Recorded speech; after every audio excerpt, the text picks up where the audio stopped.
നമസ്കാരം, പുതിയ വീഡിയോയിലേക്ക് സ്വാഗതം.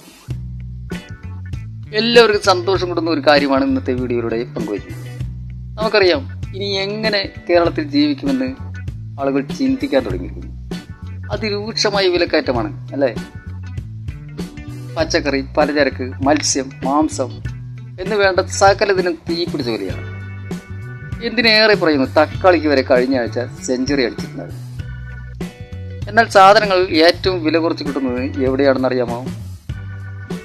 ഈ ചോദ്യം നിങ്ങളോട് ചോദിച്ചാൽ എന്തായിരിക്കും ഉത്തരം? എന്നാൽ കേട്ടോളൂ, സാധനങ്ങൾ ഏറ്റവും വില കുറച്ച് കിട്ടുന്നത് എവിടെയാണെന്ന് ചോദിച്ചാൽ മലയാളികൾക്ക് ഒറ്റ ഉത്തരമേ ഉള്ളൂ, അത് സപ്ലൈകോയാണ്. ഇത് തള്ളല്ല കേട്ടോ, നമ്മുടെ മുഖ്യമന്ത്രി പറഞ്ഞതാണ്.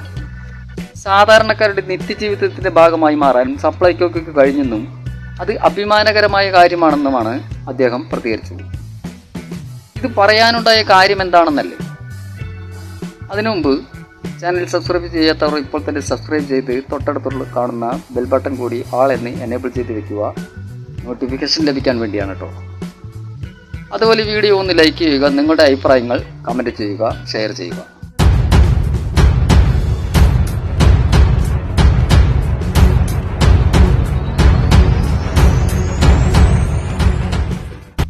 സപ്ലൈകോയുടെ 50-50 ഓഫറിനെ കുറിച്ചാണ് പറയാൻ പോകുന്നത്. അടുത്ത ചൊവ്വാഴ്ച സപ്ലൈകോയുടെ 50ാം വാർഷികാഘോഷം നടക്കാൻ പോവുകയാണ്. മുഖ്യമന്ത്രി തന്നെയായിരിക്കും പരിപാടി ഉദ്ഘാടനം. തിരുവനന്തപുരത്തുള്ള അയ്യങ്കാളി ഹാളിൽ വെച്ചാണ് ആഘോഷ പരിപാടി നടക്കുക. സപ്ലൈകോയുടെ 50ാം വാർഷികാഘോഷത്തിന്റെ ഭാഗമായി 50 ഉൽപ്പന്നങ്ങൾക്ക് പ്രത്യേക ഓഫർ നൽകാൻ സർക്കാർ തീരുമാനിച്ചിരിക്കുന്നു. 50-50 ഓഫർ എന്നാണ് പദ്ധതിക്ക് പേരിട്ടിരിക്കുന്നത്. ഓഫറുമായി ബന്ധപ്പെട്ട വിവരങ്ങൾ പുറത്തുവിടുന്നതിനിടയിലാണ് സാധനങ്ങൾ ഏറ്റവും കുറഞ്ഞ വിലയ്ക്ക് കിട്ടുന്നത് സപ്ലൈകോയിലാണെന്നും സപ്ലൈകോ സാധാരണക്കാരുടെ നിത്യജീവിതത്തിന്റെ ഭാഗമായതിൽ അഭിമാനിക്കുന്നുവെന്നും മുഖ്യമന്ത്രി അഭിപ്രായപ്പെട്ടത്.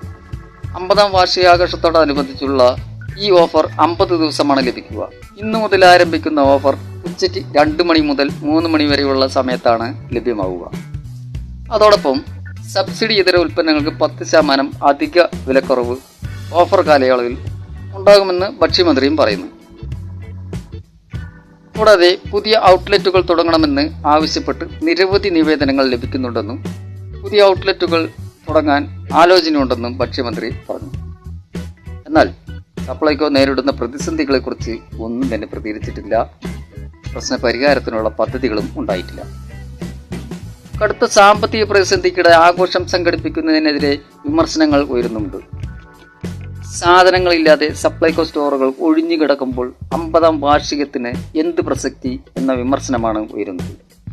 10 മാസക്കാലമായി സപ്ലൈകോ ഔട്ട്ലെറ്റുകളിൽ പഞ്ചസാരയുണ്ടായിരുന്നില്ല. 600 കോടിയിലധികം രൂപ കുടിശ്ശികയുള്ളതിനാൽ വിതരണക്കാർ സപ്ലൈകോയുമായി സഹകരിക്കാത്തതാണ് പ്രതിസന്ധിക്ക് കാരണം. കുടിശ്ശിക തീർക്കാനും പണം അനുവദിക്കാനും ധനവകുപ്പ് തയ്യാറാവാത്ത സാഹചര്യവുമുണ്ട്. ഇത്രയും പ്രതിസന്ധി ഉണ്ടായിട്ടും വലിയൊരു ഓഫർ പ്രഖ്യാപിക്കുമ്പോൾ നമുക്കൊന്ന് പോയി നോക്കാന്നേ. സലീം കുമാർ പറഞ്ഞതുപോലെ ചിലപ്പോൾ ബിരിയാണി കൊടുക്കുന്നുണ്ടെങ്കിലോ? എന്തായാലും നമ്മുടെ മുഖ്യമന്ത്രി പറഞ്ഞല്ലേ, ഒന്ന് പോയി നോക്കാം. വീണ്ടും മറ്റൊരു വീഡിയോയിൽ. നന്ദി, നമസ്കാരം.